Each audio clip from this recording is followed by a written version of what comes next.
My 5-year-old daughter came home from school, knelt in front of me, and begged me not to send her back to kindergarten, saying she didn't want to go anymore. I asked her why, but she just cried and shook her head, too scared to speak. Sensing something was wrong, I lifted her shirt and found her arms and body covered in tiny puncture marks. Shaking with anger, I snapped a photo and posted it in the kindergarten parents chat group, demanding, "Who did this?" Someone named Luna arrogantly replied, "I told my son to do it." She then sent 2 more pictures. One was a wedding photo of her and my husband. The other was a picture of me, my daughter, and my husband. "You homewrecker. You dared steal my husband and have an illegitimate child. It's a miracle I didn't have my son beat that brat to death." The parent group exploded, filled with insults directed at me and my daughter. Even the teacher tagged Luna, saying, "Mason did well today. I'll make sure to give him a gold star tomorrow." Luna sent a smug emoji and taunted me directly, "If you're mad about it, come find me." My son and I are still at the kindergarten. On the way to the kindergarten with my daughter, I sent my company's legal team a message, "Prepare a divorce agreement for the prenup.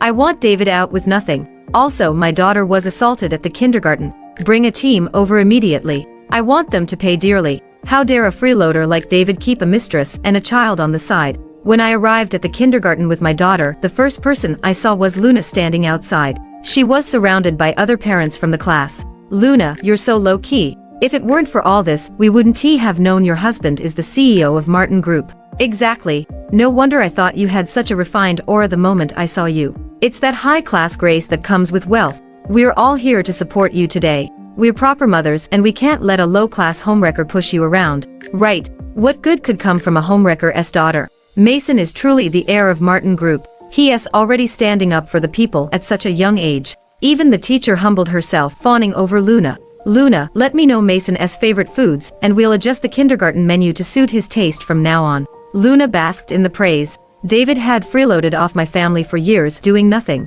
To give him some responsibility, I handed him control of the smallest branch of Martin Group. I never expected this would become Luna's source of pride and admiration. As soon as they saw me, the parents who had been flattering her just moments ago immediately frowned, looking at me with disgust. It was as if I were something filthy and repulsive. The teacher walked up to me, her face cold, and said, "Ms. Walker, I've been instructed by the principal to inform you that Emily is expelled, effective immediately." I glared at her and asked coldly, "My daughter was attacked. Instead of seeking justice for her, you're expelling her." The teacher responded indifferently, "This is an elite kindergarten. The children who come here all come from wealthy or noble families. A child born from a homewrecker like you staying here would only damage our reputation." My expression darkened as I warned her coldly, "I suggest you investigate who the real homewrecker and illegitimate child are before speaking." Just as finished speaking, Luna stormed over to me. She slapped me hard across the face. "How dare a filthy homewrecker like you flaunt yourself in front of me? Did you really think having a bastard child would let you take my place as Mrs. Jones?" The sudden slap left me stunned. The other parents began mocking me, pointing fingers. "You look decent, so why stoop to being a mistress and having a child?" Some people pretend to be innocent. The moment they see a rich man, they go wild, desperate to spread their legs. Mistresses are the shame of all women, and their kids are even worse. The insults and accusations attracted more bystanders, who started pointing at me. Some even took out their phones to take pictures and videos and spat at me. I took off my $1,000,000 coat and tossed it into the trash. Then I turned to face Luna directly. "First, you told your son to bully my daughter, and now you're hitting me in public. Who gave you the audacity to act so lawlessly?" Luna arrogantly replied, "It's only right for a wife to slap a mistress. Besides, I'm the wife of the Martin Group's CEO. Beating you and your filthy daughter is nothing. I could even take your lives and it wouldn't matter." The other parents chimed in, "If you hadn't been a mistress, Luna wouldn't have hit you. You brought this on yourself. You're just a filthy mistress. Instead of keeping your head down, you're out here provoking us. Getting slapped is the least of what you deserve. Yeah, you've got a taste for being a tramp, huh? Who are you pretending to be the innocent victim for? We're not like those men blinded by lust." Even the bystanders joined in on the insults. Each insult was more vicious than the last. This only emboldened Luna. She glared at my car behind me, eyes blazing with anger. "You filthy woman, spending my husband's money like it's nothing. How dare you drive a Rolls-Royce? A cheap mistress like you doesn't deserve this car. I hate mistresses more than anything. Every mistress on earth should die." As she spoke, she pulled out a key and scratched large letters across my car's surface. "Mistresses must die." I glanced at the glaring words and said coldly, "You'll soon realize how ironic those words are." Hearing this, Luna flew into a rage. "You filthy woman, living off my husband's money and acting all high and mighty. Today, I'll make sure you pay back every penny you've taken from him. She picked up a brick from the sidewalk and started smashing my car with all her strength. She didn't spare anything. The windows, headlights, and the hood. Everything was attacked. Seeing this, the other parents were energized. They picked up whatever they could find and joined in on the rampage, smashing my car with enthusiasm. After breaking the windows, they climbed inside, slashing at the seats and tearing apart the interior. The once pristine luxury car was quickly reduced to a heap of scrap metal. At that moment, one of the women broke open the trunk and gasped, "Look, there's a bunch of expensive stuff hidden in here." Luna approached, casually pulling out a painting, sneering, "A woman who makes her living selling herself is collecting art, trying to act all cultured. It's an insult for trash like you to own something like this. Someone like you only deserves trash." With that, she tore the painting to shreds right in front of me. After ripping it apart, she threw it to the ground and stomped on it. One of the bystanders, who seemed knowledgeable about art, took a closer look and exclaimed, "This looks like an authentic piece by James. I heard it starts at 300 million at auction." Luna proudly said, "So what if it's worth 300 million? It's all my husband's money anyway. My husband's money is my money. If I want to destroy my own stuff, what's the problem?" Her words left me speechless with anger. Let's not even mention that David was a penniless live-in husband. Even when I let him manage Martin Group, he lost nearly half of the company's value due to his incompetence. If he weren't my husband, I would have fired him long ago. But Luna and these other parents actually see him as some impressive CEO. Every single one of them looks up to him with admiration. Led by Luna, the other parents followed suit, tearing up my paintings. They all started ripping and smashing the collectibles I had in my trunk. I bought these items at a high price from an auction today. Before I could even place them, they were destroyed. Watching these out-of-control lunatics, I calmly pulled out my phone. "Why aren't you here yet? You need to be in front of me within 5 minutes." Before I even got a response, one of the parents snatched my phone and smashed it to the ground, trying to call for help. "Where do you get the nerve? Are you pretending to be someone important, huh? She's probably calling one of her clients to put on a show for us. Ha ha ha." The parents laughed even louder, openly mocking me. I stared at my shattered phone on the ground and said coldly, "I hope you'll still be laughing this hard in a few minutes." Then I turned to the teacher and asked, "You knew my daughter was being bullied at school, didn't he?" "You?" The teacher glared at me with disdain. "So what if I did? A bastard daughter of a worthless mistress is nothing but trash. Mason was just taking out the trash. What's the issue?" Hearing this, the parents present started clapping and cheering. "That's why you're the teacher. You handle things so fairly and directly." "Exactly, this is an elite school. Not just anyone can come here. Why does a mistress daughter need an education? You should just teach her how to seduce men like you did. Who knows, maybe she'll be even better at it and land a richer guy." Luna got even bolder. "See that? This is what happens when you're a mistress. You and your daughter are destined to live at the bottom of society, hated by everyone." The scene was filled with insults directed at me, and the bystanders joined in with their jeers. The more they cursed at me, the wider Luna smiled. The teacher seized the moment to flatter Luna. "Mrs. Jones, the principal said if the situation is resolved to your satisfaction, he hopes you can do us a favor. You know we're planning to expand the school, and all the land around here belongs to Martin Group. What do you think?" Crossing her arms, Luna arrogantly replied, "Don't worry, I'm very pleased with how you handled things today. When the time comes, I'll just say the word, and my husband will give you all the land you need." The teacher couldn't stop smiling. "Thank you in advance, Mrs. Jones. Luna, my husband has worked with Martin Group before.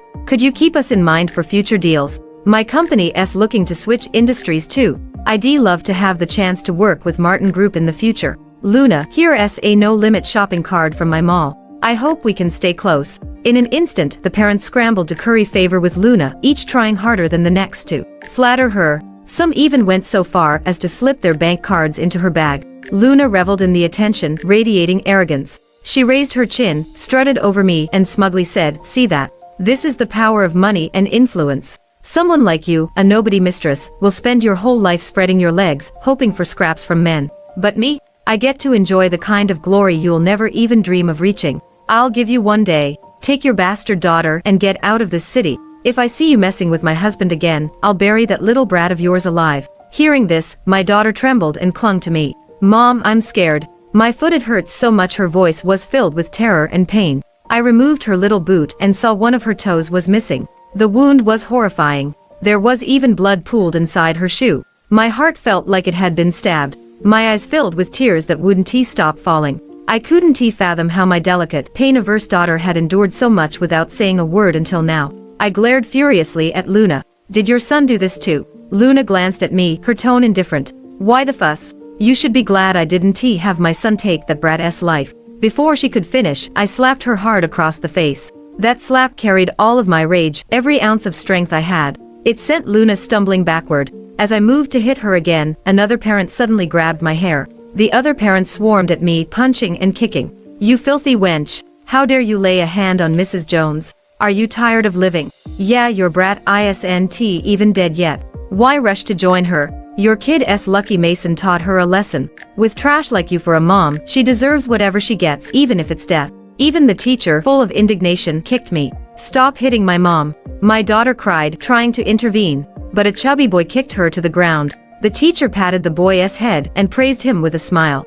Mason, you've always known how to punish wrongdoers. You're such a good kid. Tomorrow, I'll make sure to praise you in front of the whole school and give you an award. Mason squinted with a smug grin. Humph, it's what I'm supposed to do. I'll beat that brat every time I see her. I was lying on the ground, trembling with rage as I gritted my teeth. You'll regret this. Hearing this, they burst into laughter as if I had told the funniest joke in the world. Did I hear that right? A lowly mistress has the nerve to make threats. Hilarious. This wench actually thinks she's someone important. Mrs. Jones is the CEO's wife. Squashing her is as easy as crushing an ant. This worthless tramp can't do anything, so she's just throwing a tantrum. Ha ha ha. What a disgrace. If I were her, I'd have already offed myself. The parents held me down, relentlessly mocking and humiliating me. The bystanders weren't any better, spitting at me and hurling insults. Basking in their support, Luna drove her sharp, high heel into my face. Ha ha ha. Regret? I've never regretted anything in my life.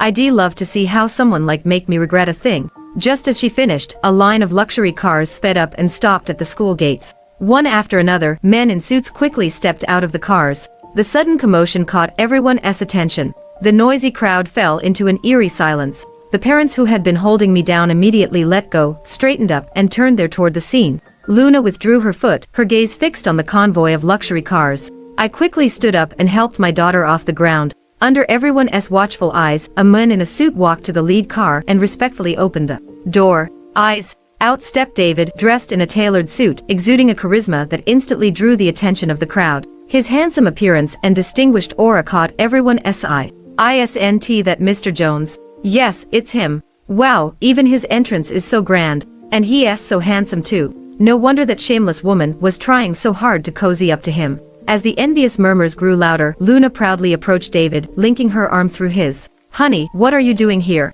She asked, smiling sweetly. David gave her a loving smile and replied, Didn't you mention you had a little run-in at the preschool? Of course, I came to back you and our son up. Luna batted her eyes at him, clearly enjoying the attention. Really? So no matter who messes with me, you'll always be on my side.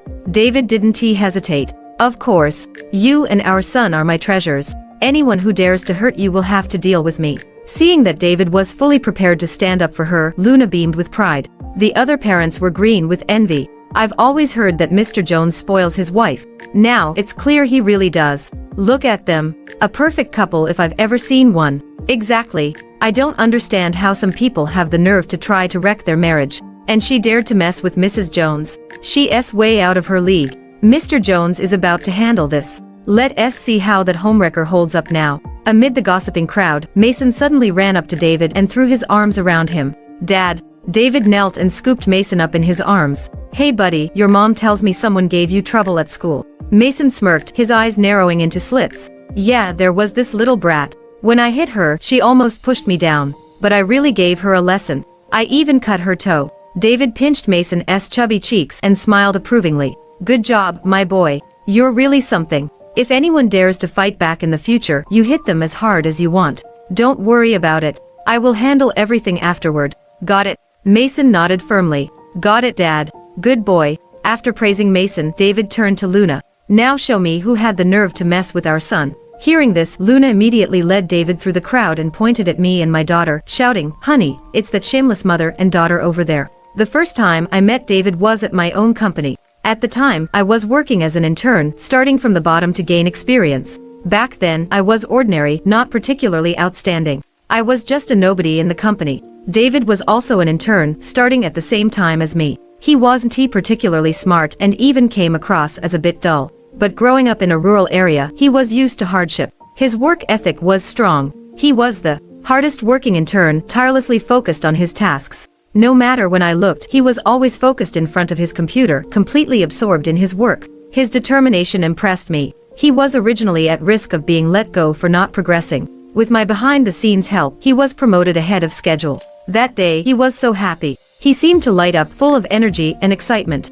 After becoming a full-time employee, he worked even harder. What I admired most about him was his resilience and refusal to give up. So, we gradually became closer. As we spent more time together, I realized this seemingly quiet and reserved man could actually be quite witty. He often had me laughing out loud. Being around him always felt easy and comfortable. Even when we were silent, his presence gave me a sense of peace. But it wasn't until a heroic rescue that we crossed the line from friends to something more. It happened one night after my mother passed away. I was at a bar, drinking to drown my sorrow. After leaving the bar, a group of drunk men surrounded me, harassing and taunting me. I was terrified and helpless, and that's when David appeared like a knight in shining armor. Even though he ended up getting beaten badly by those drunks, he managed to get me out of danger. That was the first time my heart skipped a beat for this man who risked everything for me. While I stayed with him at the hospital during his recovery, I couldn't help but confess my feelings. He happily accepted. And so, we began our relationship. During our relationship, I kept things simple, acting like an ordinary person. We ate at street vendors, strolled through parks, watched movies, and visited amusement parks. Life was simple but happy. Later on, I brought David home to meet my family. When he found out I was the daughter of the wealthiest family, David became nervous and stiff. My dad knew David was from a rural background, but he didn't look down on him. He simply stated that he didn't care about family status, because no one could be wealthier than us. Anyway, he had only one condition.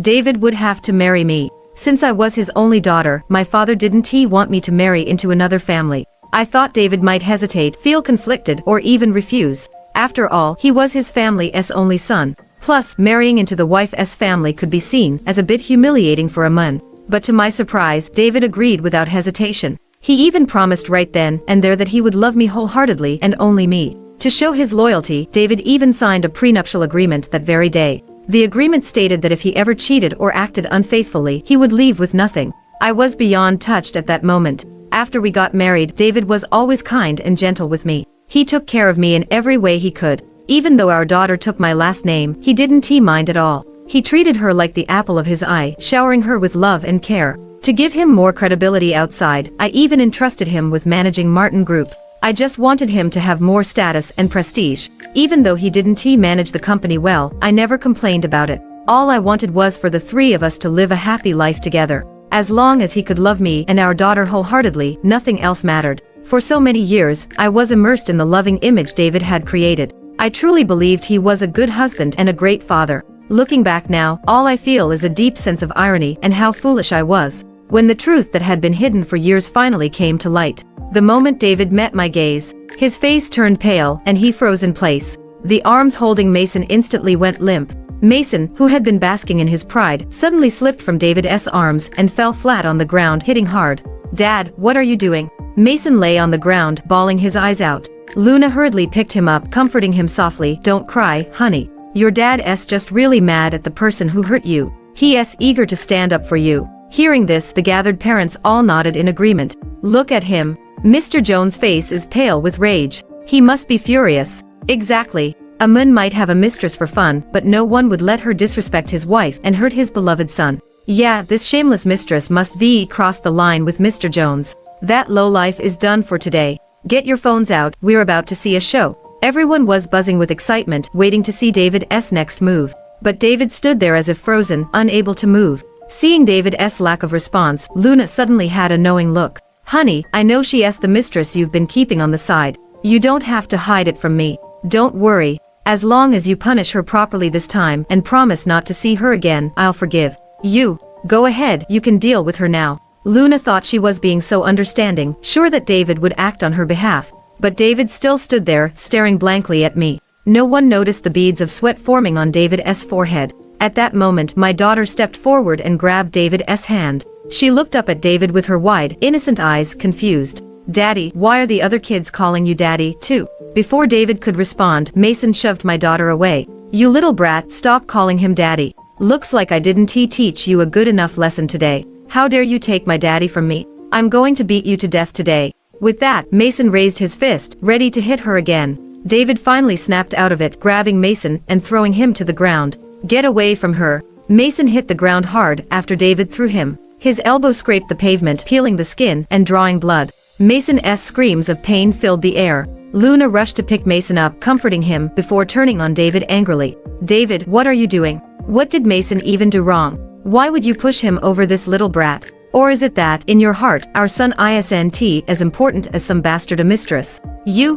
What's so great about that homewrecker anyway, that she's got you under her spell? Luna was seething, firing off question after question at David. But David ignored her, crouching down beside my daughter, gently asking, Emily, are you okay? Did you get hurt? My daughter, who normally clung to her dad, flinched away in fear. She curled into my arms like a frightened kitten, watching David with wary eyes. Seeing this, David's face turned pale. At that moment, a black SUV and several police cars pulled up on the side of the road. A lawyer from the legal department stepped out of the SUV, hurrying over to me with an apologetic look. I'm sorry, Ms. Walker, there was traffic, so I'm a bit late. The divorce papers you requested are ready. I also brought the police to handle the incident at the preschool. Seeing how respectful the lawyer was to me, Luna immediately lashed out in anger. You filthy homewrecker, you think you're clever, don't you? Hiring actors to put on a show for everyone. Calling yourself Ms. Walker. Who do you think you are? You're not worthy. Luna spat at me as she finished speaking. The other parents immediately chimed in to back her up. Exactly, just a lowly mistress trying to act like some big-time female CEO. She really thinks she can become somebody just because she's hooked David. Wait till he gets tired of her, she'll end up on the streets. And now she's got the nerve to call the cops. This mistress loves humiliating herself. Ignoring them, I turned to the police, speaking seriously. Officer, these people publicly slandered me, assaulted me, and encouraged their child to abuse my daughter, cutting off one of her toes. They also vandalized my car and destroyed antique paintings worth millions. I do not accept any mediation on this matter. I want it handled seriously. Hearing my words, the once confident parents suddenly panicked. But a few of them, still stubborn, continued to shout, Don't be scared, everyone. We're defending what's right by teaching this mistress a lesson. No one can touch us. Exactly. We're standing up for wives everywhere. Is that wrong? We've got everyone's support. The onlookers immediately cheered them on, supporting their claims. Encouraged by the crowd, the previously panicking parents regained their confidence. The officer glanced at the smashed car and then at my daughter in my arms, frowning deeply. 1929. Chapter 6. In broad daylight, you cause a disturbance, destroy property, and harm others. And justice. After speaking, the officers began to take pictures and collect evidence. You call this? Luna, completely unfazed, crossed her arms and said calmly, Officer, the kids are young. Normally, they can't control their strength when playing. As for the damaged property, all those things were bought by my husband. My husband's things are my things. What's wrong with me breaking my own stuff? The parents present couldn't wait to back her up. Exactly. Everything here belongs to Mr. Jones. Why would Mrs. Jones need to pay anyone for breaking her husband's things? Who does this mistress think she is? What right does she have to ask for compensation from the wife? She's so desperate for money, she doesn't even care about saving face. The police officer turned to Luna and asked, You say these things belong to your husband. Do you have any proof? Luna immediately grabbed David's arm and turned to the officer, saying, My husband's right here. Ask him if you don't believe me. Honey, tell the officer. David jerked his arm away from her like she was a plague, shouting, Get away from me. Luna stood there in shock, staring at David in disbelief. His reaction was completely unexpected to her. The others were equally confused. What's going on? With everyone watching, David slowly walked toward me. When he reached me, he didn't say a word. He just got down on his knees. In a trembling voice, he said, I'm sorry, Scarlett. David knelt in front of me, publicly apologizing and calling me. The scene was so shocking, it left the other parents stunned. Everyone at the event was utterly confused. Luna, in particular, was in complete disbelief, unable to process what was happening. What's going on here? Why is Mr. Jones calling this mistress his wife? What's the relationship between them? The parents quickly recovered and bombarded Luna with these pointed questions. Her face turned pale, clearly shaken by the unexpected turn of events. After a long moment, she snapped out of her daze. In a fit of hysteria, she directed her rage at David, shouting, David, what is this? Why are you calling that homewrecker your wife? Didn't you tell me that marriage was just a formality? You said once you were done with work, you'd plan the grandest wedding for me. We've had a child together. Now, in front of everyone, you're calling someone else. Luna completely lost control, unable to accept the reality unfolding in front of her. Your wife. You told me I was the only one you loved. How could you lie to me like this? Say something. As she grew more emotional, Luna grabbed David's arm, shaking him, demanding an explanation.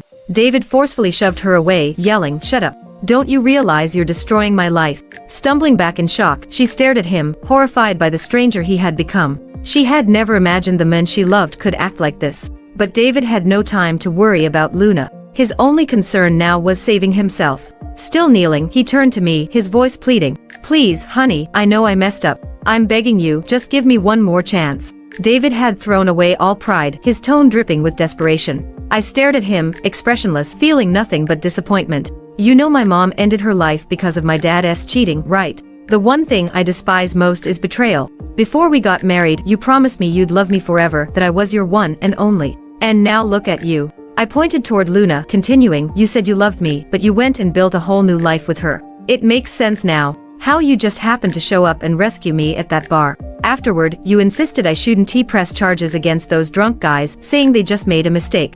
And when I took you home, you didn't seem surprised at all when you found out who I was. Thinking about it now, I realize you were probably targeting me from the start, right? You knew everything about my family's wealth, and you manipulated me to climb the ladder of success, using my money to support your little side relationship. David, you really played the long game, didn't you? I had been so caught up in David's seemingly endless love for me that I never saw the truth. All those touching moments that I thought were genuine were actually part of his carefully calculated plan. It was pathetic. I had been so sure I'd found true love. My daughter and I had trusted this man completely, believing he was the most important person in our lives. "Please, honey, I swear I love you. I'll fix this, I promise there won't be a next time," David pleaded. David clutched at my hands, terror evident in his eyes, as if he truly feared losing me. Luna was still trying to make sense of everything, asking David in confusion, "David, why are you kneeling to her? Even if she's your wife, all this money and everything else is yours. You're the CEO of Martin Group." Furious, David's face flushed red as he turned to shout at her, "Because I married her. Everything I have is because of her." Hearing this, Luna and the parents present all looked shocked and terrified. It was only at this moment they realized they'd really crossed the line. I coldly glanced at them, then firmly said to the police officer, "I need to take my daughter to get her injuries treated. I'll make sure to pursue this matter to the end, so please handle it seriously." "Got it." The officer nodded and quickly escorted everyone involved in the incident to the station. Before leaving, he reminded me to bring proof of the damaged items' value, such as purchase receipts, along with the injury reports for my daughter and me, so they could be thoroughly documented. I took my daughter to the hospital to get her wounds treated. After her foot was stitched up, I left her with the nanny. Then, I headed to the police station with the medical reports and necessary documents. At the station, the once arrogant parents now looked worried and defeated. They had only flattered Luna because they feared David, thinking he was the CEO of the Martin Group. They thought Luna was the CEO's wife. That's why they groveled and tried to cling to her. But now, the woman they believed to be the CEO's wife turned out to be the mistress they had always looked down on. And I, the one they bullied and attacked, was actually the one they should be been treating with respect. This realization left them feeling disgusted, as if they'd swallowed a fly.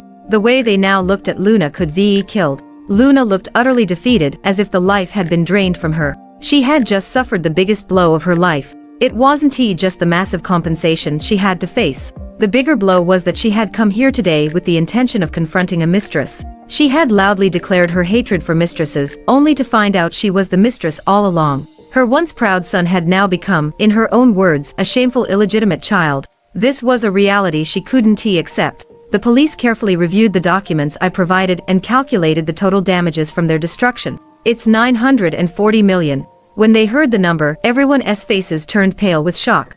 How is that possible? Even if she's not a mistress, she can't have that much money. Officer, don't let her fool you. Yeah, where could a woman get that much money? You should really look into where it all came from. Who knows, it might be dirty money. Exactly, she must scammed someone. The parents, unwilling to accept the truth, continued their desperate attempts to defend themselves. They didn't believe my money was legitimate and continued to slander me. The officer scoffed. We've already looked into it. She's the daughter of the wealthiest man. Her fortune is far beyond anything you could imagine. She's just humble, and that humility gave you the excuse to bully her. The officer's words left them speechless. He added, the damage alone is enough to land you all in jail. Instead of questioning her identity, you should focus on how you will repay her. She's made it clear. No settlements. 940 million was a staggering amount for every single person present. They couldn't afford to pay, so they resorted to more excuses. Some of the parents, still self-righteous, said angrily, "You've got so much money.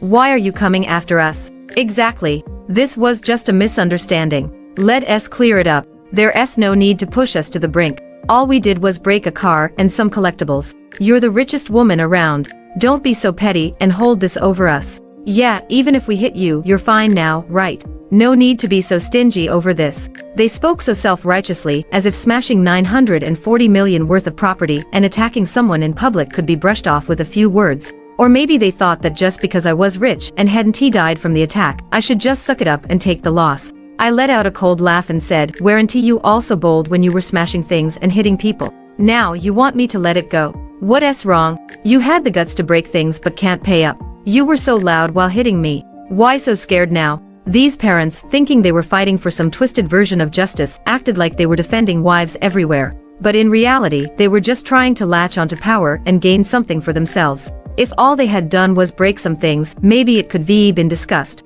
But they crossed a line they should never have crossed. They humiliated my daughter. My daughter is my bottom line. I will never forgive them. Seeing that I wouldn't budge, the other parents finally started to panic. They didn't dare argue with me anymore and instead turned their blame towards Luna. "It's all your fault, you liar. You didn't even check the facts before spreading rumors in the group." Exactly. You're the homewrecker and you dragged the rest of us down with you by slandering others. And you had the nerve to call yourself Mrs. Jones. Have you no shame?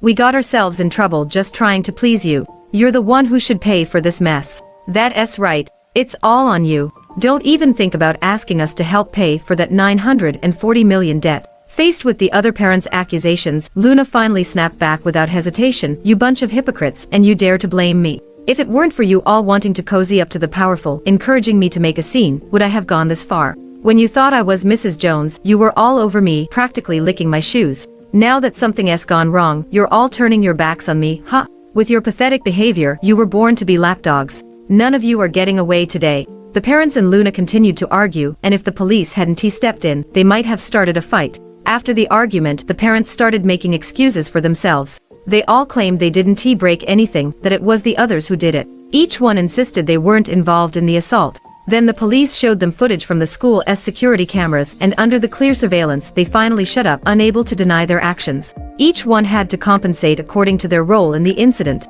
Some begged their husbands for money, scrambling to gather funds any way they could to avoid jail. After paying, they left in defeat. Others, however, received divorce papers from their husbands because of this mess. Unable to borrow money, they were arrested and detained. As for Luna, she was the most active participant in the destruction. Naturally, she had the most debt to pay. With such a huge amount to pay, Luna was helpless. She turned to David. "David, for the sake of our son, please help me. This is too much money. Even if I sold myself, I couldn't pay it off. And if I go to jail, what will happen to Mason?" Luna pleaded, tears streaming down her face, looking utterly pitiful. David hesitated, clearly torn, before looking at me and begging, "Honey, do we need to go this far? For the sake of our years together, let this go, okay?" I looked at David coldly. "Ha!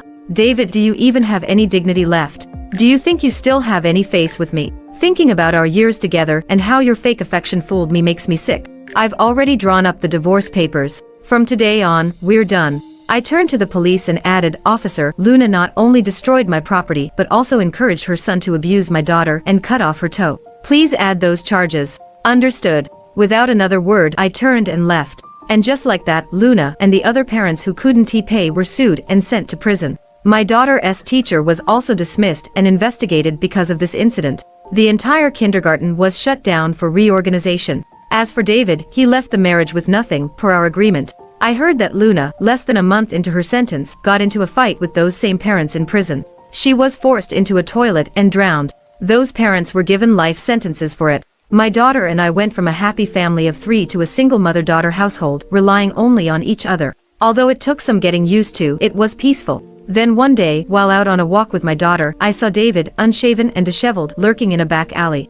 The moment he saw me, his face twisted with rage. He lunged at me with a knife, screaming maniacally, "You worthless woman. I finally found you." I picked up my daughter, frowning. "David, what do you think you're doing?" David glared at me and shouted furiously, "What do you think? You heartless witch. You ruined me. You turned me from a CEO to a beggar fighting stray dogs for food. My son was bullied to death by old beggars while he was out begging. And you have the nerve to ask what I want. I was only with you for money. So what? What man isn't after that? Why shouldn't I find true love after getting rich? What right do you have to ruin my life over it? What right did you have to make me lose everything? Looking at his crazed state, I sighed and said sincerely, David, you're still young. If you put down the knife now, there's still time to turn your life around. Time? What time? With that, David raised the knife and charged at me. Because of you, I've lost everything. If I can't live in peace, neither will you. Once I kill you, your daughter and all your assets will be mine. Die. David raised the knife higher and charged even faster. At the last moment, my bodyguard, who had been hiding, appeared and kicked David to the ground. Ever since I learned David was manipulative, I had been extra cautious. I knew someone like him wouldn't give up so easily. That's why I had a bodyguard secretly protecting me and my daughter every day. I never expected it to pay off like this. Take him to the police station. After calmly giving the order, I took my daughter home. Staring at my mother's photo at home, I sighed deeply. Mom, why were you so foolish? I know betrayal is painful, but it's not worth taking your life over. For the sake of those around you, you had to keep going. I glanced at my daughter on the couch, feeling even more resolved. We don't need men. Women can create their own future just fine.